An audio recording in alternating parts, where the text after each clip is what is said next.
ইউটিউবে একটি কুরুচিকর মন্তব্য করেন এক ইউটিউবার। ইমেল করে কলকাতা পুলিশের কাছে অভিযোগ জানান সৌরভ গঙ্গোপাধ্যায়। মৃন্ময় দাস সহ অন্যান্য বেশ কয়েকজনের বিরুদ্ধে নির্দিষ্ট ধারাতে মামলা রুজু করা হয়েছে। একাধিক ধারায় মামলা রুজু করে মৃন্ময় দাসকে নোটিশও পাঠানো হয়েছে। বলে বুঝলে গুরু, মনের মধ্যে দুঃখ পেলে চাপ নিও না, আমি তো আছি বাম্মার বিচ্ছুতির ছেলে, সব দুঃখ ভুলিয়ে দেবো, হাসিয়ে পেট ফাটিয়ে দেব। তাহলে চলো বেশি আংবাং না বকে ভিডিওটা শুরু করি।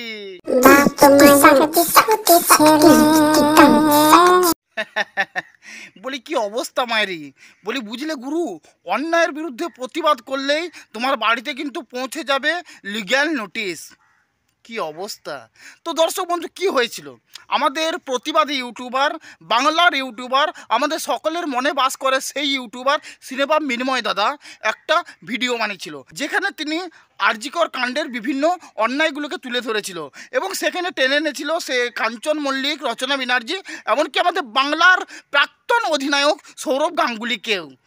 তা আমি তার ভিডিওটা দেখলাম এবং দেখে বুঝতে পারলাম যে সে সৌরভ গাঙ্গুলিকে যে কথাগুলো বলেছে সেগুলো মানে খুবই কম বলেছে। মানে ওর জায়গায় যদি আমি হতাম না, মানে ওর চেয়ে 10 গুণ বেশি খতরনাকভাবে বলতাম, বিশ্বাস করো। তো প্রিয় দর্শক বন্ধু, চলো এক নজরে দেখে নেওয়া যাক মৃন্ময় দাসের বিরুদ্ধে ভারতীয় দণ্ডবিধি অনুসারে কোন কোন ধারাগুলি লাগানো হয়েছে।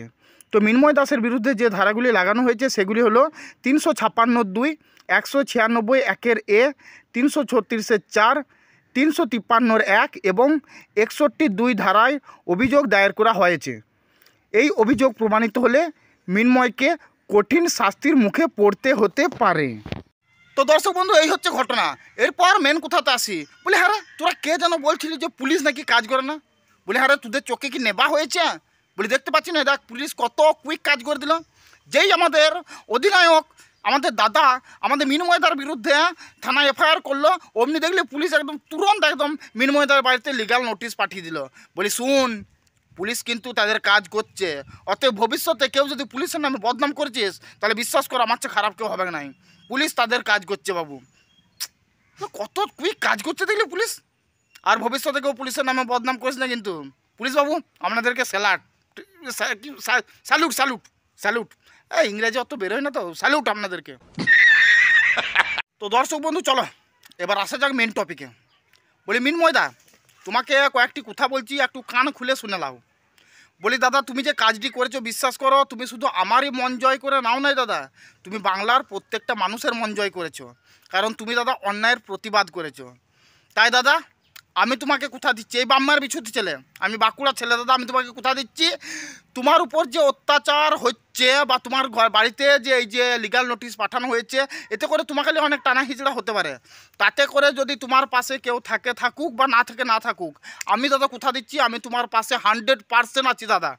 কারণ তুমি অন্যায়ের প্রতিবাদ করেছো, আর তুমি অন্যায়ের প্রতিবাদ করেছো, এতে করে আমার মনটা পুরো জয় করে নিয়েছো দাদা।